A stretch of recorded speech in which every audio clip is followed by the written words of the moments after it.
Rewind back to October 2023. The bond market, often considered the less glamorous cousin of the stock market, was going through a meltdown of its own. Treasury yields were on a significant upward trend. The cause? The Federal Reserve's interest rate hikes and the US government's burgeoning debt. Wall Street was on edge. This spike in bond yields was starting to make stocks look less attractive, leading to a shift towards bonds as a safer investment option. But the implications of higher bond yields weren't just confined to Wall Street.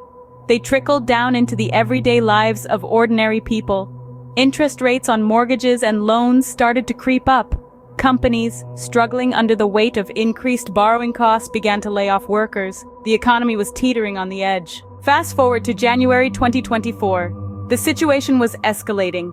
Despite the turmoil in the bond market, the Fed was continuing its policy of interest rate hikes. They were trying to fight off inflation, but this was only adding fuel to the fire. The stock market was starting to feel the heat. By March 2024, the stock market was showing signs of strain.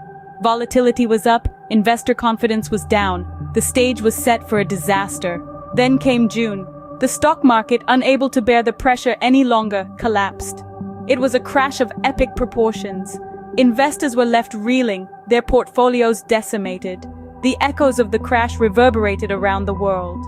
To summarize, the stock market crash of June 2024 was not an isolated incident. It was the culmination of a series of events that began with the bond market meltdown in October 2023. The Federal Reserve's policy of hiking interest rates in an attempt to fight inflation, coupled with the US government's growing debt, led to a surge in Treasury yields. This, in turn, caused a shift in investment from stocks to bonds, increased interest rates on loans and mortgages, and triggered layoffs in companies.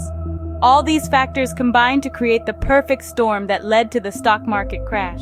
In the world of finance, it's crucial to keep an eye on all aspects of the market, not just the glamorous ones. The bond market, despite its reputation for being less exciting, played a pivotal role in the events leading up to the crash. It's a sobering reminder that in the intricate web of the financial market, everything is connected, and sometimes it's the things that we overlook that can have the most devastating consequences.